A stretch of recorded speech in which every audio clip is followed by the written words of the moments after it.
आइए सुनते हैं श्री शनिवार व्रत कथा। जय श्री गणेश।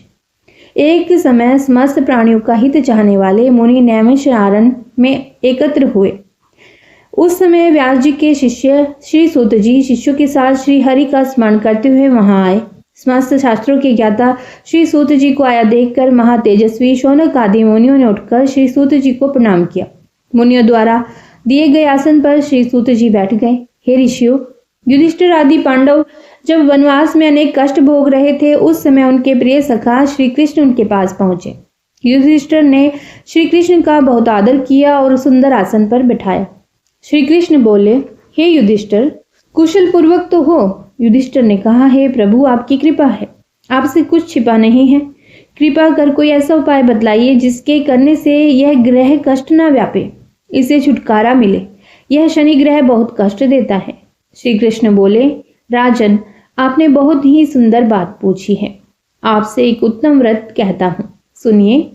जो मनुष्य भक्ति और श्रद्धा युक्त होकर शनिवार के दिन भगवान शंकर का व्रत करते हैं, उन्हें शनि की ग्रह दशा में कोई कष्ट नहीं होता, उनको निर्धनता नहीं सताती तथा इस लोक में अनेक प्रकार के सुखों को भोगकर अंत में शिवलोक की प्राप्ति होती है। युधिष्ठिर बोले, हे प्रभु, सबसे पहले यह व्रत किसने किया था? कृपा करके इसे विस्तार पूर्वक कहें तथा इसकी विधि भी बतलाएं। भगवान श्री कृष्ण बोले, राजन, शनिवार के दिन, विशेषकर सावन मास में शनिवार के दिन, लोह निर्मित प्रतिमा को पंचामृत से स्नान कराकर अनेक प्रकार के गंध, अष्टांग, धूप, फल, उत्तम प्रकार के नैवेद्य आदि से पूजन करें। शनि के 10 नामों का उच्चारण करें। तिल, जौ, उड़द, गुड़, लोहा, नीले वस्त्र का दान करें। फिर भगवान शंकर का विधि पूर्वक पूजन करके आरती प्रार्थना करें। हे भोलेनाथ, मैं आपकी शरण हूँ, आप मेरे ऊपर कृपा करें, मेरी रक्षा करें।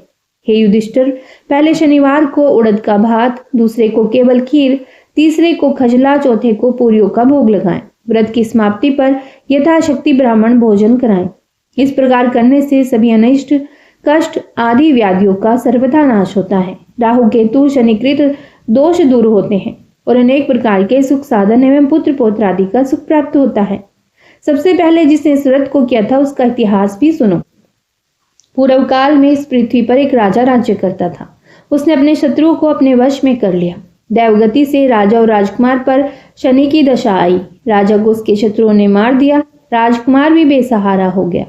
राजगुरु को भी बैरियों ने मार दिया। उसकी विधवा ब्राह्मणी तथा उसका पुत्र सूचिव्रत रह गया।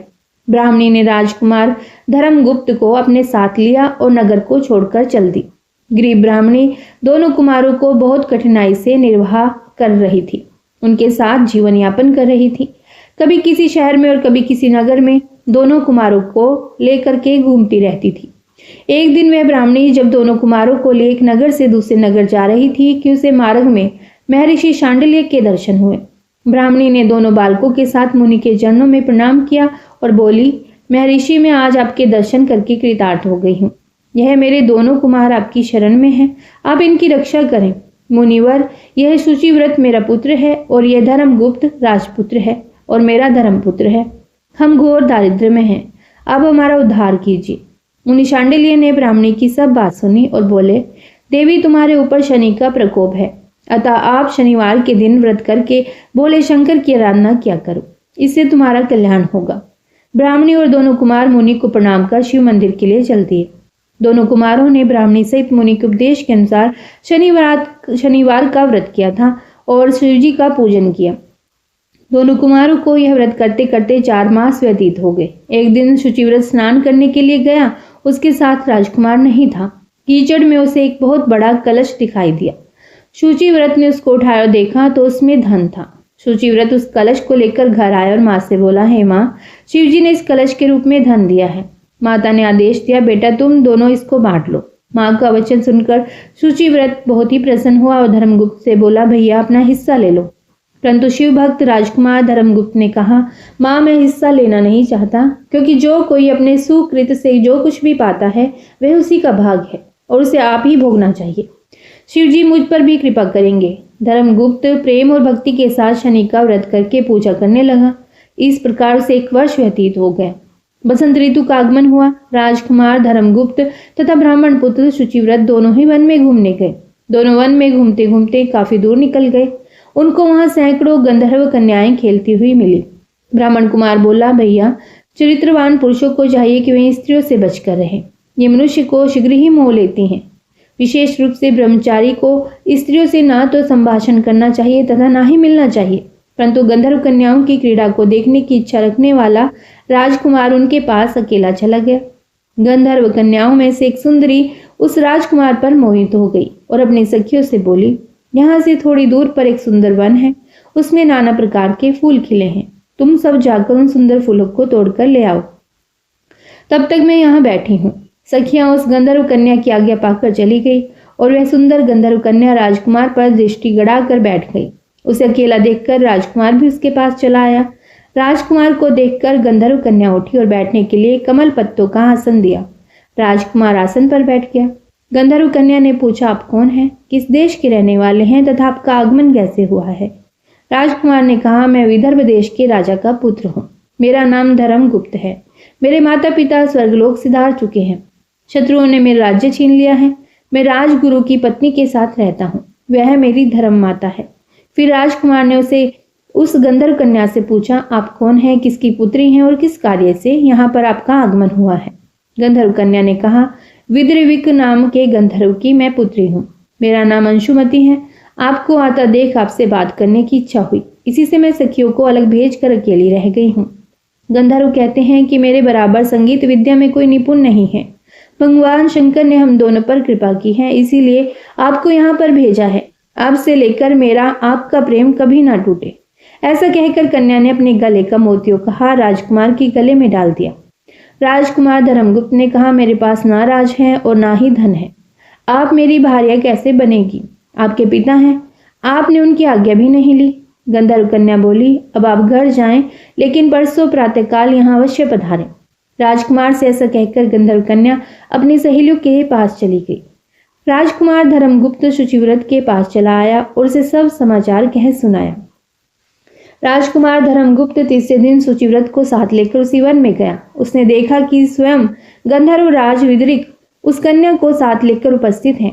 गंधर्व राज ने दोनों कुमारों का अभिवादन किया और दोनों को सुंदर आसन पर बिठाकर राजकुमार से कहा, राजकुमार, मैं परसों कैलाश पर गौरीशंकर के दर्शन करने गया था। वहां करुणारूपी सुधा के सागर भोले शंकर जी महाराज ने मुझे अपने पास बुलाकर कहा, गंधर्व राज, पृथ्वी पर धर्मगुप्त नाम का राजभ्रष्ट राजकुमार है। उसके परिवार के लोगों को शत्रुओं ने समाप्त कर दिया है। वह बालक गुरु के कहने से शनिवार का व्रत करता है और सदा मेरी सेवा में लगा रहता है। तुम उसकी सहायता करो, जिससे वह अपने शत्रुओं पर विजय प्राप्त कर सके। गौरीशंकर की आज्ञा को सिरोधार्य कर मैं अपने घर चला आया। वहां मेरी पुत्री अंशुमति ने भी ऐसी ही प्रार्थना की। शिवशंकर की आज्ञा तथा अंशुमति के मन की बात जानकर मैं ही इसको इस वन में लाया हूँ। मैं इसे आपको सौंपता हूँ। मैं आपके शत्रुओं को परास्त कर आपको आपका राज्य दिला दूंगा। ऐसा कहकर गंधर्वराज ने अपनी कन्या का विवाह राजकुमार के साथ कर दिया तथा अंशुमति की सहेली की शादी ब्राह्मण कुमार शुचिव्रत के साथ कर दी। और उसने राजकुमार की सहायता के लिए गंधर्वों की चतुरंगिणी सेना भी दी। धर्मगुप्त के शत्रुओं ने जब यह समाचार सुना तो उन्होंने राजकुमार की अधीनता स्वीकार कर ली और राज्य भी लौटा दिया। धर्मगुप्त सिंहासन पर बैठा। उसने अपने धर्म भाई शुचिव्रत को मंत्री नियुक्त किया।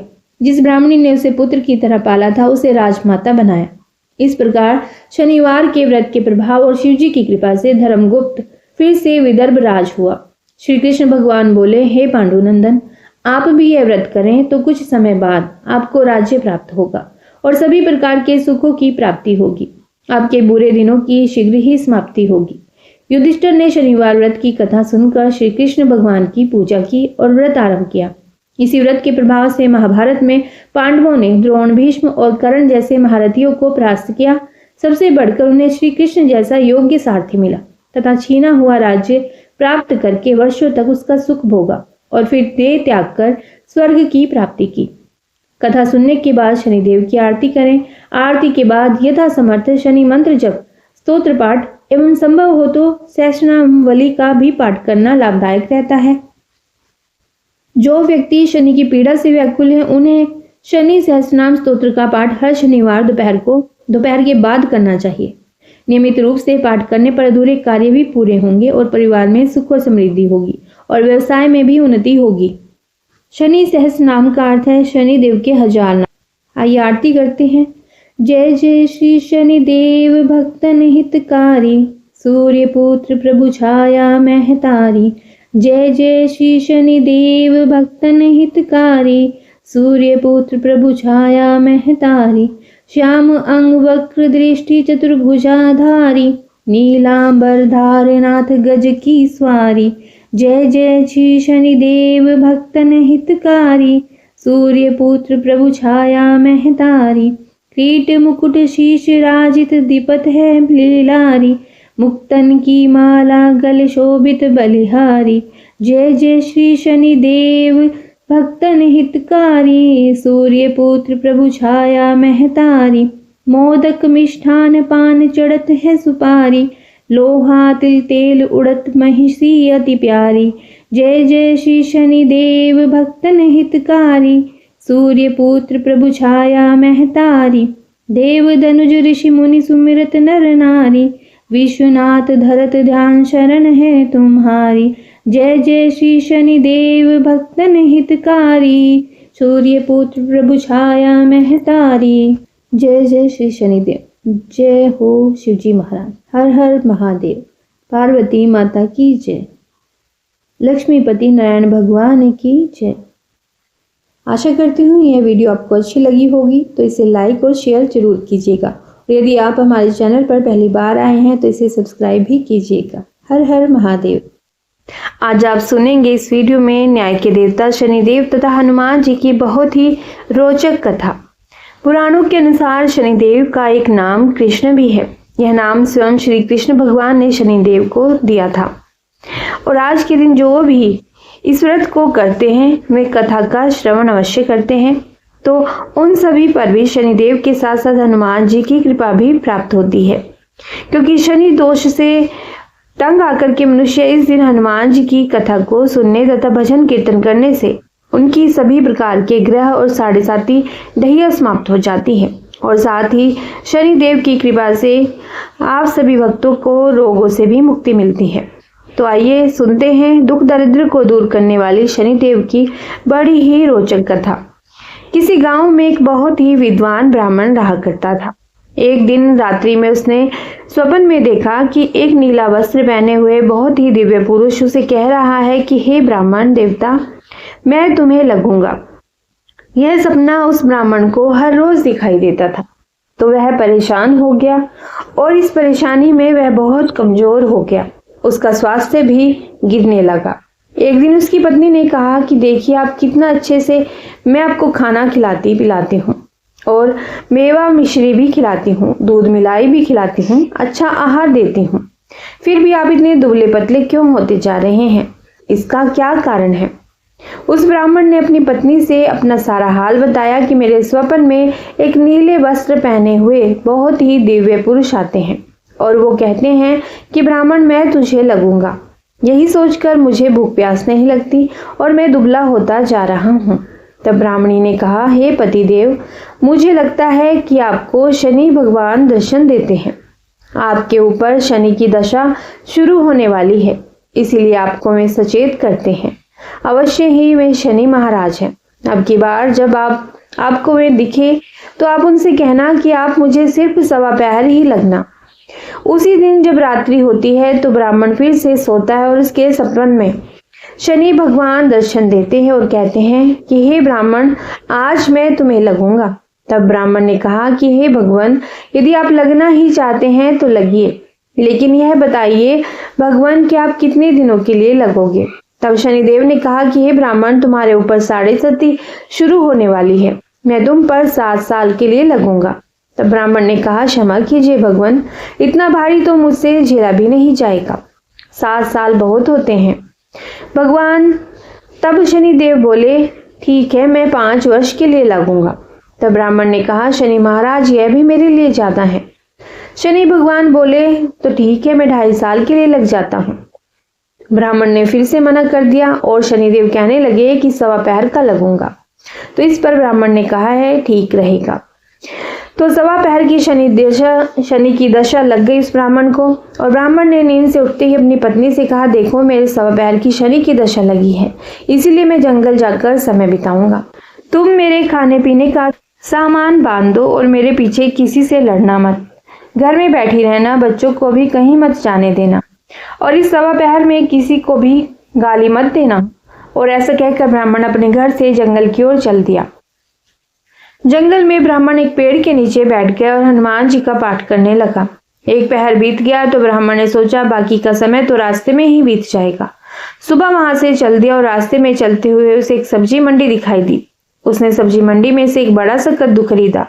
कद्दू खरीद कर अपनी चादर में लपेट कर वहां से चल दिया। तभी रास्ते में शनि महाराज साधु का वेश बदलकर उसके पास आ रहे थे और कह रहे हैं, उसको कहते हैं कि तुम्हारी चादर में क्या है। ब्राह्मण ने कहा, हे साधु महाराज, मेरी इस चादर में तो कद्दू है। साधु ने कहा, अच्छा कद्दू है तो दिखाओ। जब ब्राह्मण ने अपनी चादर दिखाई तो आश्चर्य, उसमें उस राज्य के राजा के बेटे का कटा हुआ सर था। यह देखते ही साधु महाराज, जो कि शनिदेव थे, उस ब्राह्मण को लेकर राज दरबार में पहुंच गए और राजा से कहने लगे, महाराज ये देखिए, यह दुष्ट दुराचारी आपके पुत्र की हत्या करके उसके सिर को काट के अपने चादर में लेकर घूम रहा था, इसे आप दंड दीजिए। राजा ने जब सुना कि उस ब्राह्मण ने उसके पुत्र को मार दिया है, राजकुमारी की हत्या कर दी है, तब राजा बहुत ही क्रोधित हुआ। उसने कहा, मुझे मत दिखाओ, मुझसे यह सब कुछ देखा नहीं जाएगा। सैनिकों, तुम इसे तुरंत ले जाओ और इसे सूली पर चढ़ा दो।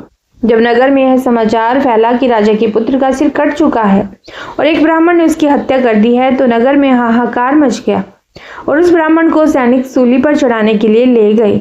जब फांसी पर चढ़ाने ही वाले थे, तब जैसा कि नियम होता है, मरने वाले से उसकी अंतिम इच्छा को पूछा जाता है।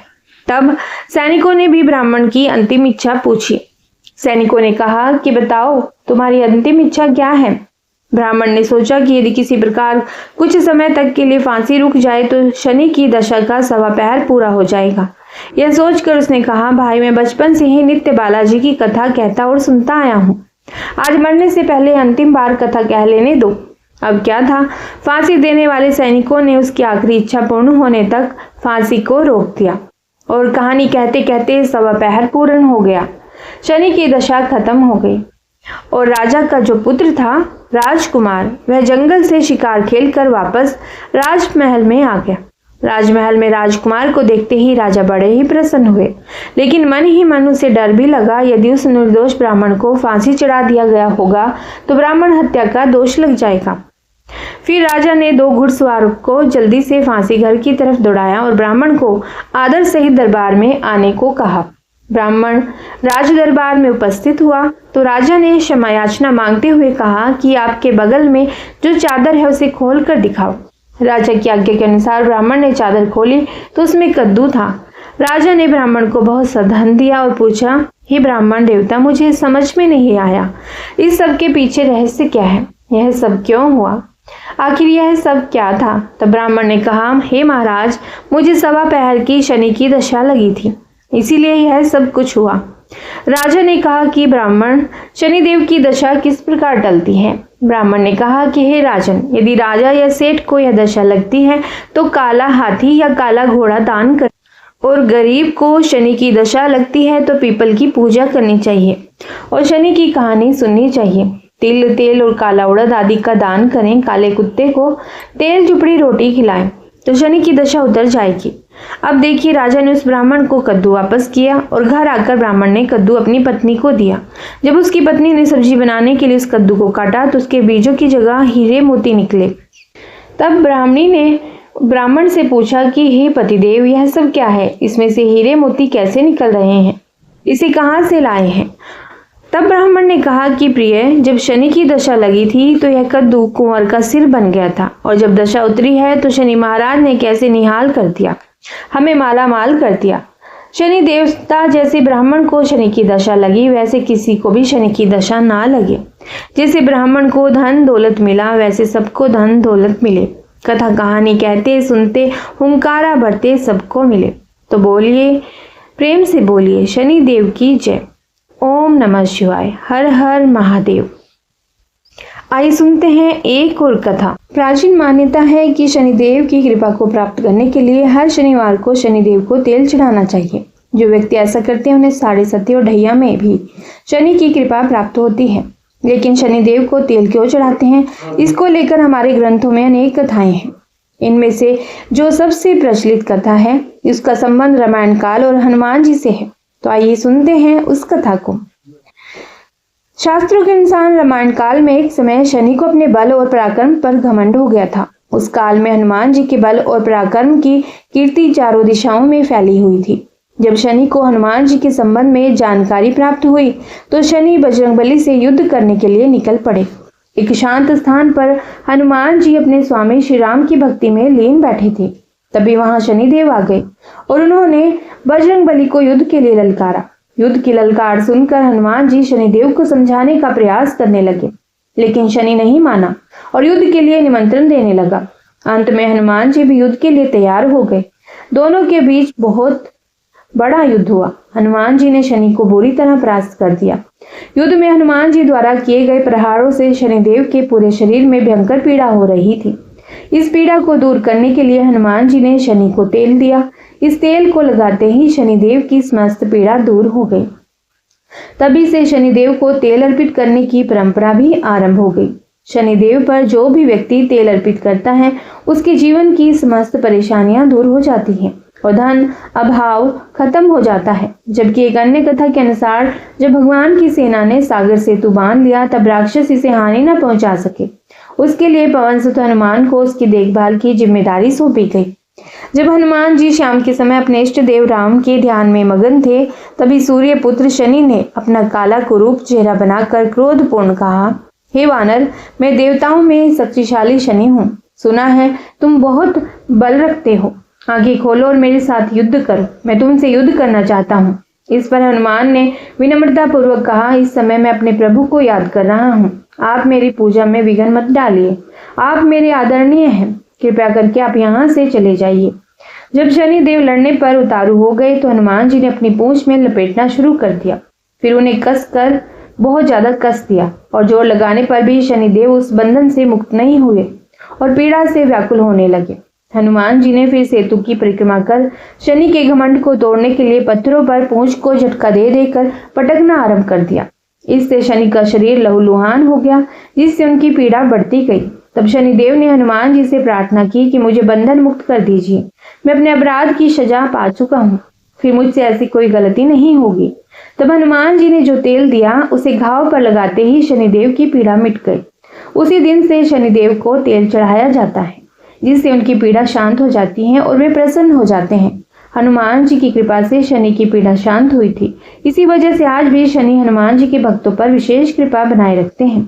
शनि को तेल अर्पित करते समय कुछ बातों का भी ध्यान रखना चाहिए कि शनि देव की प्रतिमा को तेल चढ़ाने से पहले तेल में अपना चेहरा अवश्य देखें। ऐसा करने पर शनि के दोषों से भी मुक्ति मिलती है। धन संबंधी कार्यों में आ रही रुकावटें दूर हो जाती हैं और सुख समृद्धि बनी रहती है। शनि पर तेल चढ़ाने से एक मान्यता भी जुड़ी हुई है। ज्योतिष शास्त्र के अनुसार हमारे शरीर के सभी अंगों में अलग अलग ग्रहों का वास होता है, यानी अलग अलग अंगों के कारक ग्रह अलग होते हैं।